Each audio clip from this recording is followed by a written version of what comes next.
Hi, I'm Megan, and this is Little Baby Duckling, and today we are going to be reading Little Blue Truck by Alice Schertle. Horn went beep, engine purred, friendliest sounds you ever heard. Little Blue Truck came down the road, beep said Blue to a big green toad. Toad said brrr and winked an eye when Little Blue Truck went rolling by. Sheep said baa, cow said moo, said a piggy, beep said Blue. Rock said a chicken and her chick said beep, meh said a goat, Blue said beep, meh said a horse, whack said a duck, beep said the friendly Little Blue Truck. Honk, yelled a dump truck, coming through. I've big important things to do. I haven't got time to pass the day with every duck along the way. Vroom went the dump around a curve. He saw a puddle and he tried to swerve. Into the mud rolled the big fat truck, and his big important wheels got stuck. His heavy-duty dump truck tires were sunk down deep in muck and mire. Honk, cried the dump, and he sounded scared, but nobody heard or nobody cared. Then into the mud, bump, bump, bump, came the Little Blue Truck to help the dump. Little Blue pushed with all his might. Now Blue and the dump were both stuck tight. Help, help, help, cried the Little Blue Truck. Beep, beep, beep, I'm stuck, I'm stuck. Everybody heard that beep, beep, beep. The cow came running with the pig and the sheep. Up at a gallop ran the big brown horse. Goat jumped over the fence, of course. The hen came flapping with the chick and the duck, and everybody pushed the Little Blue Truck. Head to head and rump to rump, they all pushed Blue, who pushed the dump. They couldn't quite budge that heavy load, then who hopped up but the big green toad? All together, 1, 2, 3, one last push, and the trucks were free. Thanks, little brother, said the dump to Blue. You helped me and they helped you. Now I see a lot depends on a helping hand from a few good friends. Beep, said Toad, beep, said Blue, who wants a ride?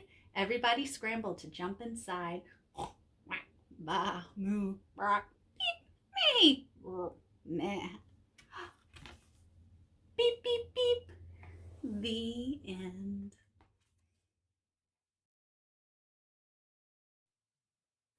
Hi everyone, my name is Jan, and today I'm going to read to you one of my favorite children's stories called Never Let a Unicorn Scribble. It was written and illustrated by Diane Alber, and I hope you enjoy it.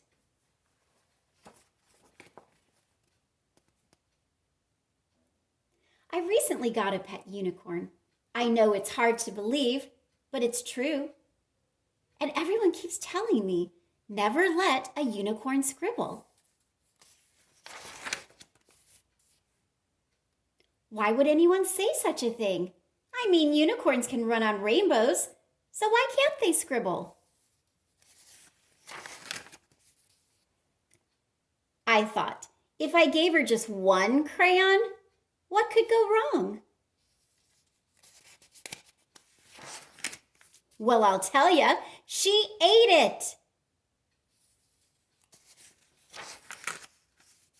And now my favorite bright pink crayon was traveling to the belly of my unicorn. This is probably why people are saying unicorns should never scribble, because they eat crayons. Then it occurred to me, maybe unicorns don't know how to use crayons. So I gathered all my crayons and started to scribble. I made a blue scribble, a pink scribble, a yellow scribble, and even a crazy scribble. Now that she could see how crayons worked, I thought I would give her another chance to scribble. I took out a teal crayon and placed it right in front of her. And she ate half of it. Listen to me, Unicorn. We do not eat crayons. We draw with them. But then I realized a unicorn couldn't hold a crayon like I could. Maybe that was why she was eating them. I had an idea. Maybe if I tied a few crayons to her horn, that would help her scribble. Within a few seconds, glitter scribbles started shooting out like water from a fire hose. Sparkling scribbles were everywhere. They were on the floor, on the ceiling, on the walls. They were even on my lamp. I've been begging my mom to redecorate my room for a while now, but I don't think this is what she had in mind. Then I heard a noise down the hall.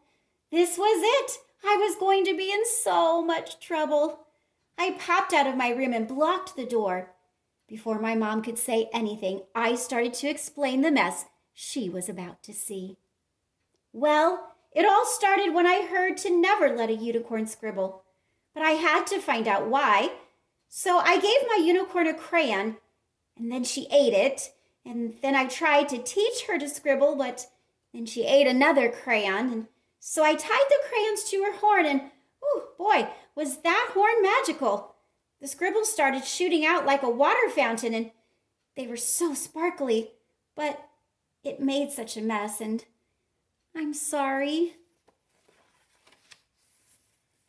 My mom peeked around the corner and smiled. You didn't make a mess. You made a glowing masterpiece.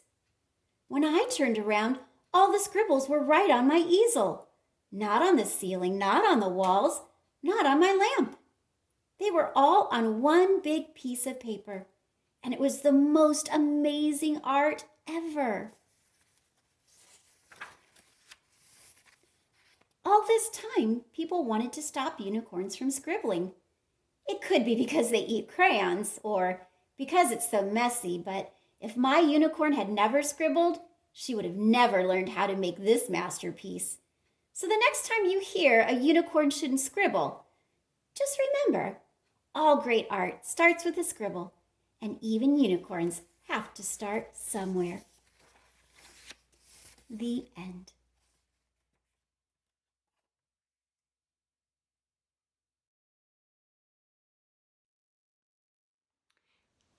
Hello, my name is Sue. I'm going to read a story today that's called The 3 Questions, and it says it is based on a story by Leo Tolstoy, someone from Russia from a long time ago. This is a good book and it has good pictures, so I want to show you the pictures as we read. There was once a boy named Nikolai who sometimes felt uncertain about the right way to act. I want to be a good person, he told his friends, but I don't always know the best way to do that. Nikolai's friends understood and they wanted to help him. If only I could find the answers to my 3 questions, Nikolai continued, then I would always know what to do. Look, there's a kite. Who is the most important one? What is the right thing to do? And when is the best time to do things? Nikolai's friends considered his first question. Then Sonia the heron spoke. To know the best time to do things, one must plan in advance. Gogol the monkey, who had been rooting through some leaves to find something good to eat, said, "You will know when to do things if you watch and pay close attention." Then Pushkin the dog, who was just dozing off, rolled over and said, "You can't pay attention to everything yourself. You need a pack to keep watch and help you decide when to do things. For example, Gogol, a coconut is about to fall on your head."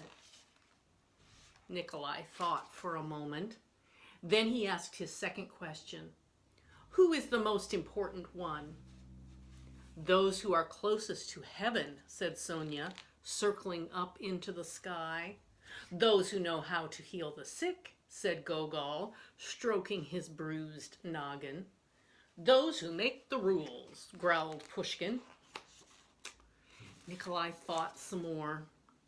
Then he asked the third question, what is the right thing to do? Flying, said Sonia. Having fun all the time, laughed Gogol. Fighting, barked Pushkin right away.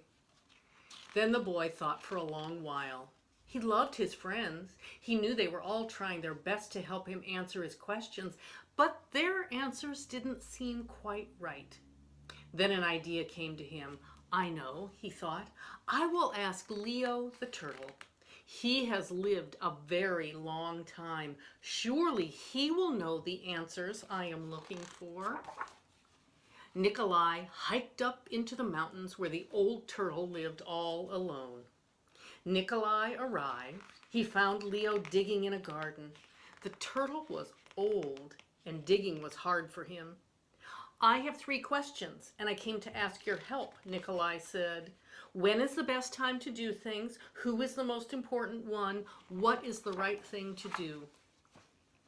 Leo listened carefully, but he only smiled. Then he went on with his digging. You must be tired, Nikolai said at last. Let me help you.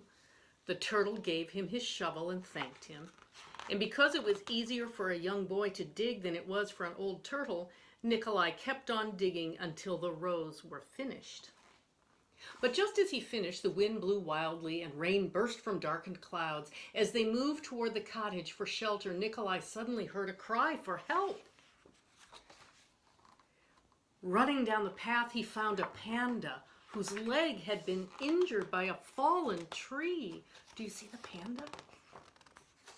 Carefully, Nikolai carried her into Leo's house and made a splint for her leg with a stick of bamboo. The storm raged on, banging at the doors and windows. The panda woke up. Where am I? She said. And where is my child?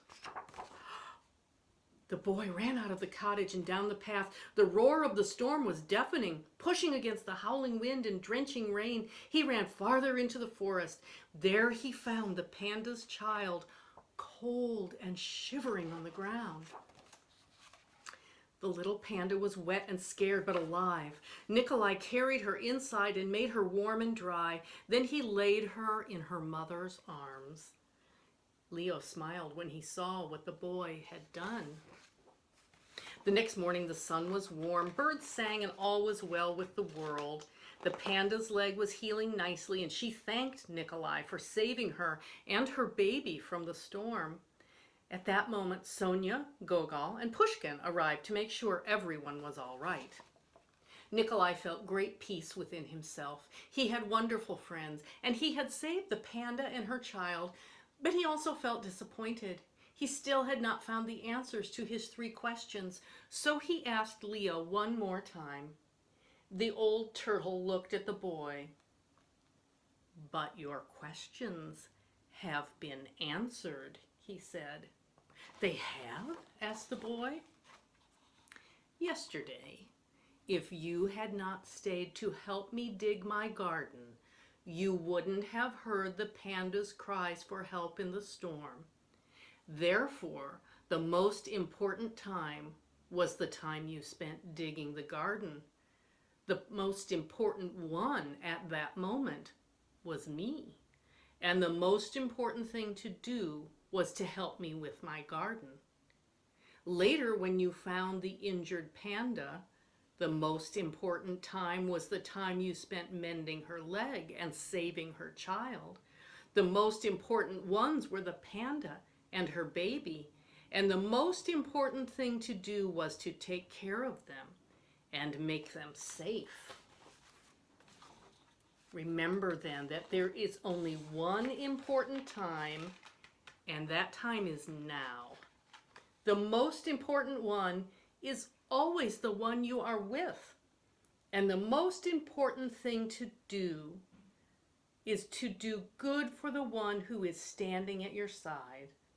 For these, my dear boy, are the answers to what is most important in this world. This is why we are here.